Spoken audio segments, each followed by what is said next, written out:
किसान साथियों राम राम। आशा करता हूं आप सब ठीक ठाक हो। साथियों, आज हम बात करने वाले हैं कि हमारे भारत के अंदर जितनी भी तेल वाली फसलें पैदा होती हैं उन फसलों के बारे में, उनका प्रोडक्शन क्या रहने की संभावना है, उनके भाव कहां तक किस तरह से जाने की संभावना है। ये बात हम शुरू करें उससे पहले मैं एक बात साफ कर देना चाहता हूं कि मैंने कल ही एक गुलाबी सुंडी के बारे में वीडियो बनाया था। भाववादी के बारे में या नकली खाद बीज के बारे में जो वीडियो बना रहा हूं, उन वीडियो के ऊपर बहुत से लोग जो है गलत कमेंट कर रहे हैं और उनको मिर्ची लग रही है। साथियों, मैं आपको बता देना चाहता हूं कि मेरा ये किसानी चैनल किसानों का भला करने के लिए, किसानों को सचेत और सावधान करने के लिए बनाया गया है। कतई कोई पैसे कमाने की कोई इच्छा नहीं है और न ही पैसे कमाने के लिए चैनल बनाया गया है। भगवान ने सब कुछ दे रखा है। मैं उन सभी साथियों को ये बात कहना चाहता हूं कि आप किसान विरोधी क्यों बने हुए। किसान की ये सबसे बड़ी कमजोरी है कि किसान को यदि कोई जागरूक करना चाहता है या उसे कोई सावधान करना चाहता है तो उसके खिलाफ या उसकी काटपास करने शुरू कर देते हैं। साथियों, मैं आपसे विनय निवेदन करता हूं कि जो लोग इस तरह के गलत कमेंट करते हैं, या तो वो कोई दुकानदार हैं या अपनी दुकान का माल बेचने के लिए, किसान की जेब काटने के लिए, किसान का कुचुम्बर निकालने के लिए बाजार के ऊपर पैर पसार कर बैठे हैं, या फिर नकली सामान बेचने वाले हैं। क्योंकि साधारण किसान कतई कोई गलत काम नहीं करता। साथियों, मैं उन सभी भाइयों से ये बात कहना चाहता हूं कि मेरे रोके आप नहीं रुक सकते। आपको नकली बेचना है आप नकली बेचेंगे, आपको मंदा खरीदना है आप मंदा खरीदेंगे। आप जो कुछ कर रहे हो मैं आपको नहीं रोक सकता, आपको आपका भविष्य ही रोकेगा। क्योंकि जो लोग किसान के इतनी मेहनत की कड़ी कमाई को नाजायज तरीके से खा रहे हैं, उसे नुकसान पहुंचा रहे हैं, आप मान के चलो एक दिन ऐसा आएगा कि उन लोगों को इस बात का पता चल जाएगा कि आपने क्या खाया और क्या किया है। इसलिए कृपया करके मेरा वीडियो बेशक नहीं देखें, परंतु गलत कमेंट नहीं करें। मेरी आपसे भी नहीं निवेदन है, क्योंकि मैं ये नहीं चाहता कि कोई आदमी किसी तरह के गलत कमेंट करे।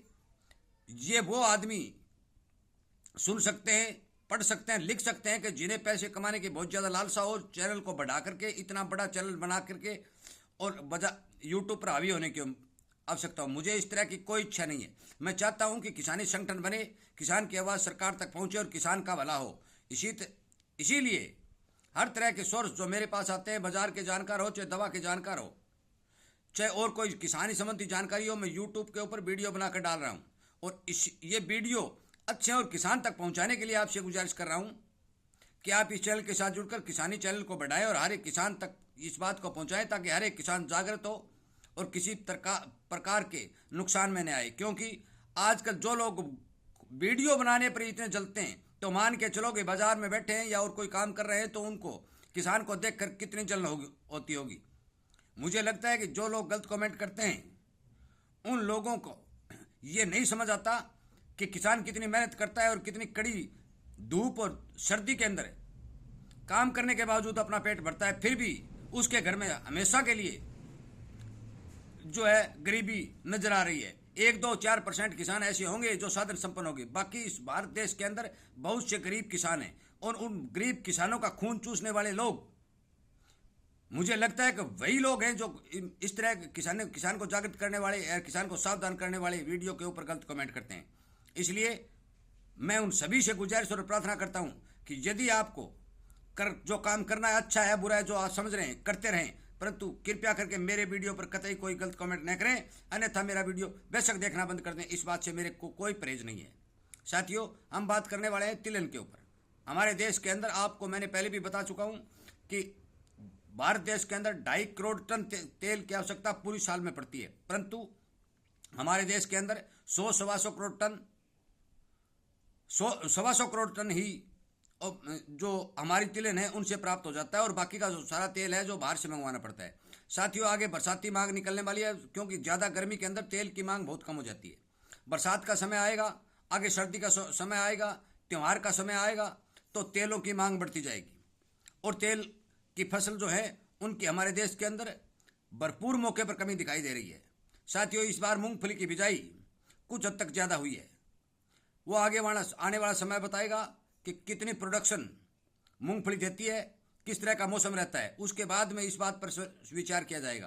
परंतु सरसों का तेल जो मैंने सरसों की फसल खड़ी थी उस समय अनेकों प्रकार की बीमारी आई थी। उस समय भी मैंने आपको आगाह और सचेत किया था कि सरसों के अंदर कतई मंदा नहीं है, क्योंकि सरकार जो आंकड़े पेश कर रही है 1,20,00,000 टन के, वो आंकड़े झूठे और गलत हैं। ये 60-70 लाख से ऊपर नहीं जाएगा, और वो आपको साबित होती दिखाई दे रही है कि देश के अंदर सरसों की भरपूर कमी है।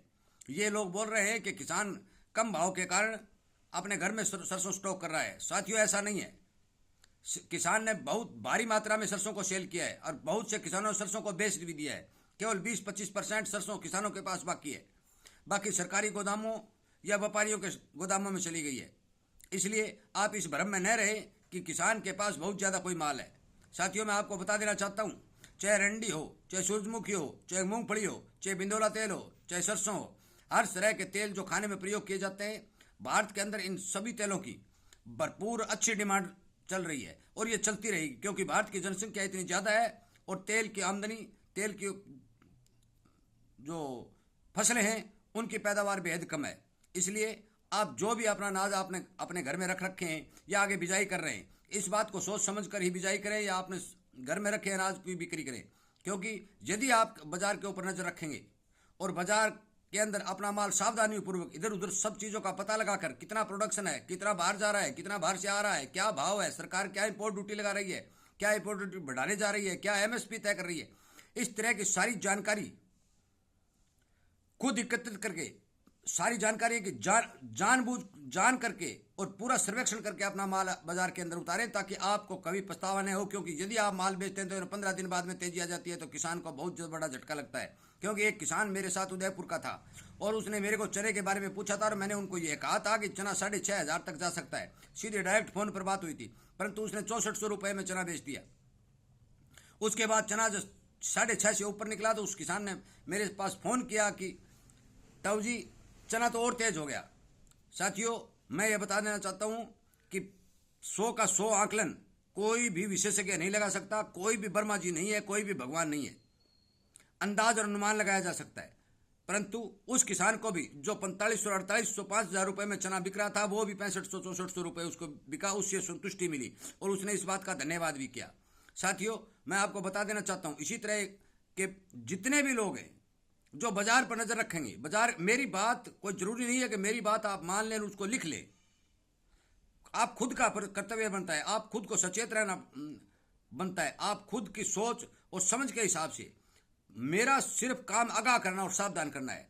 प्रोडक्शन कितना है, बाहर से कितना आ रहा है, कितनी खपत हो रही है, ये बताना है। ये मैं अपने सोर्स, जितने भी मेरे पास दोस्तों के, मित्रों के जितने भी मेरे पास फ़ोन नंबर है, उनसे बात कर करके मैं आप तक पहुंचाने की कोशिश करता हूं। और मैं चाहता हूं कि किसान सावधान और जागृत रहो। और इसीलिए मैं कहता हूं कि बाजार से जो भी चीज़ आप खरीदो वो असली के नाम पर नकली मत लो।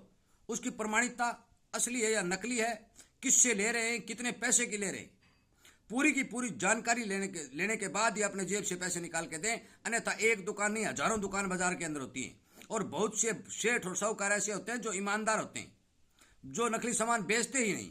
उनका ध्येय यह होता है कि हमें असली और एक नंबर का पैसा चाहिए। आप उस दुकानदार से जुड़े, उस दुकानदार के साथ दोस्ती करें। साथियों, मैं आपको बता देना चाहता हूं कि बनिया किसान का सबसे बड़ा दोस्त होता है। बनिया किसान के साथ बहुत ही कम धोखा करता है, परंतु आज के ज़माने में बहुत से बनिए भी ऐसे हैं, बहुत से किसान भी ऐसे हैं जो आपसे में धोखाधड़ी का काम करते हैं। परंतु हमें ऐसा कतई नहीं करना। हमें अपनी दोस्ती बरकरार रखनी है। जो जिस तरह काम कर रहा है उसके हिसाब से ही हमें उसके साथ व्यवहार करना है। यदि हम अच्छी दुकान से जुड़ेंगे, अच्छे ईमानदार सेठ के साथ से सामान लेंगे, तो मान के चलो कि हमें असली सामान मिलेगा और हमारे जायज़ पैसे खर्च होंगे। इसलिए मैं आप सभी से भी निवेदन और प्रार्थना करता हूं कि आप इस तरह की मेरी जो जानकारी है, जो किसान को जागृत करती है और किसान को सावधान करती हैं, वो हर किसान तक पहुंचाएं। चाहे कोई कमेंट करने वाला करता रहे, हमें कोई फर्क नहीं पड़ता, परंतु मैं उन्हें ये कहना चाहता हूं कि यदि आप गलत कमेंट करेंगे तो आपकी सोच, आपकी बुद्धि इस चैनल के माध्यम से हर एक किसान पढ़ेगा और आपको ये पता लगेगा कि आप किस सोच में जी रहे हैं, किस दुनिया में जी रहे हैं। क्योंकि यदि आप किसान का भला नहीं चाहते और ये किसान के बेटे हैं, तो आपका ये व्यवहार कतई अच्छा नहीं है, क्योंकि आप अपनी कौम को ही मार रहे हैं। मैं जातिवाद की बात फिर नहीं कर रहा हूं। कभी आप ये समझ लें अब ये कौम की बात कर रहा है। कौम में वो होता है जो किसान जिसका नाम है वो किसान है।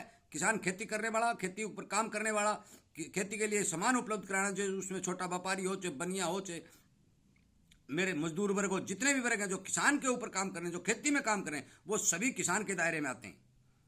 इसलिए कृपया करके मेरे इस वीडियो पर ध्यान दें, गौर करें, और सभी से मैं विनती करता हूं कि आप इस तरह के जो वीडियो आपके पास आते हैं, आप ज़्यादा से ज़्यादा शेयर करके किसानों को जागृत करने और किसानों को सावधान करने की कोशिश करें। मेरा वीडियो सुनने के लिए, लाइक और शेयर करने के लिए, और चैनल के साथ जुड़ने और संगठन को बढ़ाने के लिए आपका बहुत बहुत धन्यवाद।